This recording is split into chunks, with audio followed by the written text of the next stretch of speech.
Olah salam bahagia dengan Sari Musdar Life Coach menggunakan PACE. PACE tulis BAZI adalah bagian dari metafisika Cina. Biasanya di media Indonesia, kalau Imlek ini hanya membahas siu apa saja yang paling beruntung atau paling sial. Kalau sudah belajar metafisika Cina yang benar, nggak akan membahas itu lagi. Sama seperti tahun 2021, tahun 2022, tahun 2023, saya juga mengadakan pelatihan atau seminar untuk bisa lebih siap di tahun di saat itu. Karena tahun 2023 sudah dibolehkan untuk ada acara offline, maka saya juga buat versi offline. Biar tahu seperti apa cara penerapan metafisika Cina, saya akan membahas sedikit saja tentang sio-sio di tahun 2023. Sio-sio ini bukan artinya adalah binatang, tapi dia adalah penamaan karena zaman dahulu kala di saat Cina kuno masih dalam era agraris, maka digunakan nama-nama binatang, ya 12 sio. Jadi tidak ada kaitannya dengan karakter binatang tersebut. Setiap sio ada kaitannya dengan elemen dari sio itu. Misalnya tahun kelinci, kelinci elemennya adalah yang wood.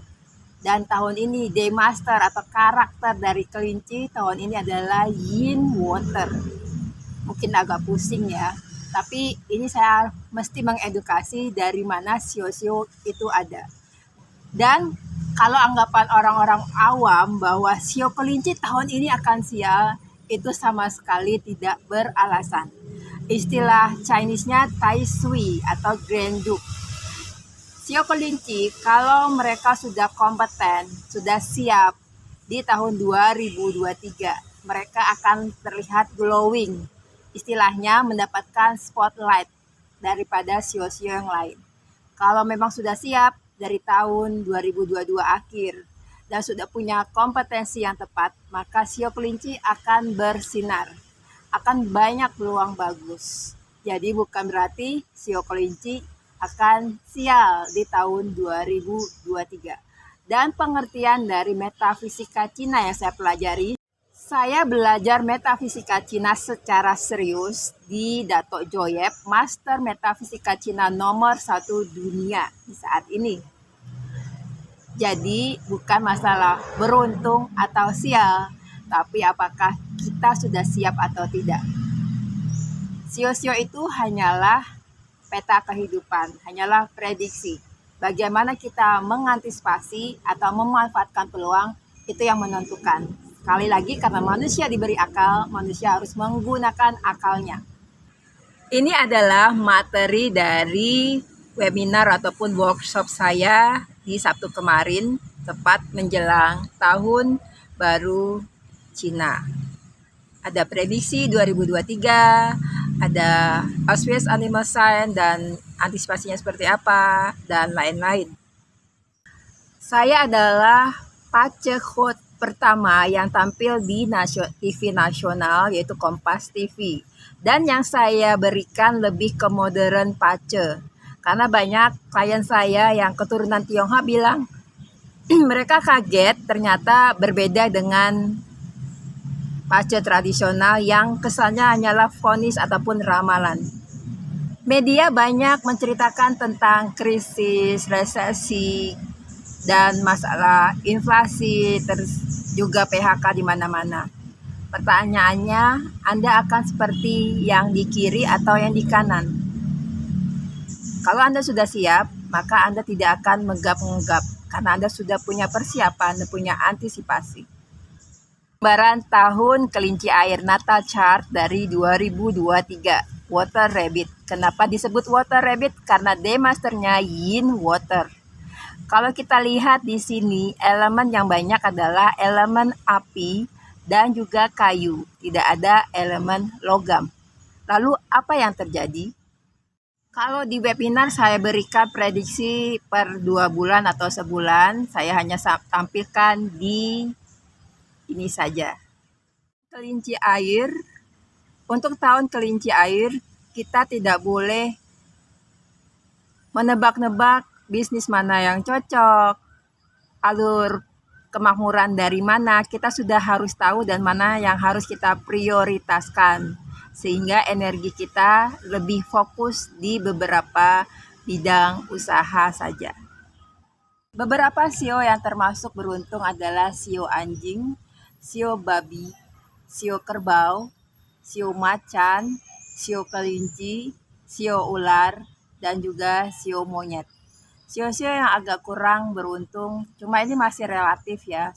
Misalnya sio tikus. Sio tikus termasuk kurang beruntung. Lebih harus tidak keras kepala, harus belajar dari kesalahan sebelumnya. Jadi tidak mengulang-ulang kesalahan yang sama. Tapi sio tikus juga punya peluang kemakmuran yang bagus. Sio naga, sio kuda, sio kambing, sio ayam juga mesti lebih hati-hati. Apalagi sio ayam dan sio kuda sebaiknya tidak pindah pekerjaan kalau belum mendapatkan pekerjaan yang lebih baik dan organisasinya sudah stabil. Tapi walaupun begitu, di samping yang tadi ada beberapa sio yang harus melakukan transformasi, yaitu sio ayam, sio babi, sio kambing, dan sio anjing. Peluang kemakmuran yang termasuk bagus adalah sio monyet, sio tikus, sio kuda, dan sio anjing. Untuk yang harus bersosialisasi adalah sio babi, kambing, dan anjing. Yang harus banyak membantu orang, sehingga dari membantu orang akan menemukan peluang yang lebih baik, yaitu sio kelinci, sio anjing, dan sio ular. Yang akan sibuk di tahun ini kemungkinan besar adalah sio macan dan sio kelinci. Ada beberapa sio yang lebih hati-hati, terutama saat melakukan traveling dan juga misalnya melakukan pekerjaan yang resikonya tinggi. Harus hati-hati pada sistem HSE misalnya seperti itu. Itu saja contekan dari materi webinar saya atau contekan untuk tahun 2023. Sekali lagi, metafisika Cina bukan ramalan, bukan klinik. Karena energi dari semesta itu juga energi dari benda-benda yang diciptakan oleh Tuhan atau Allah. Kita yang muslim mau menentukan satu Ramadan, satu Syawal aja harus mengadakan observasi bulan di beberapa titik. Orang Chinese kuno, orang Tionghoa kuno, 2000 tahun lalu sudah melakukan observasi. Dan karena mereka sudah mengenal baca tulis dan mereka punya lembaga pendidikan, mereka turunkan dari generasi ke generasi dan mereka kodifikasi. Jadi itu yang mesti dipahami untuk orang-orang awam yang mengira apaan nih ramalan, belajarnya aja harus 1997 USD ya, dan dalam bahasa Inggris. Dan harus cepat karena pengajarnya juga cepat seperti itu. Jadi metafisika Cina bukan ramalan, bukan klinik. Kalau yang masih bilang ramalan itu karena tidak tahu, tidak punya pengetahuan yang mendalam tentang metafisika Cina. Ya, sekali lagi, benda-benda di atas di langit sana itu bukan hanya hiasan seperti anak SD menggambar. Benda-benda di atas sana punya gaya gravitasi yang mempengaruhi kita saat kita lahir. Karena itu kalau orang Tionghoa kuno, mereka akan mencatat sampai detil ke jam lahir dan menit di lahirnya. Kalau orang yang Tionghoa kuno atau orang zaman sekarang, mereka juga langsung membawa ke pace reader. Bedanya pace reader dan saya pace coach yang lebih ke penggunaan pace secara modern adalah sekarang kita tidak menggunakan pace sebagai ramalan atau sebagai vonis, tapi hanya sebagai peta kehidupan. Ibaratnya kita mau pergi ke suatu negara, kita melakukan riset, kita melakukan membuat itinerary, itu hanyalah peta. Hasilnya seperti apa tergantung kita. Apakah kita akan melakukan perjalanan, apakah kita memilih jalan yang macet atau tidak, semuanya tergantung akal kita. Dan bagaimana kita menggunakan peluang. Keberuntungan itu bukan adalah hoki yang ditentukan hanya dari langit, tapi juga dengan akal kita. Kalau ada peluang kitanya nggak siap, kita juga tidak akan menjadi beruntung. kurang lebih seperti itu. Jangan lupa follow Instagram saya Sari Musdar, dan ini adalah kue lapis legit. Kalau orang Tionghoa punya pemahaman bahwa ini akan membuat kita lebih naik derajat atau menarik juga keberuntungan. Dan ini kue keranjang, bentuknya lingkaran dan dari ketan, fungsinya untuk merekatkan anggota keluarga yang merayakan Imlek. Jangan lupa tadi follow IG saya Sari Musdar dan YouTube saya Empa Stories. Kalau mau gabung bisa juga di Telegram Pace Wisari. I'm sending love and light.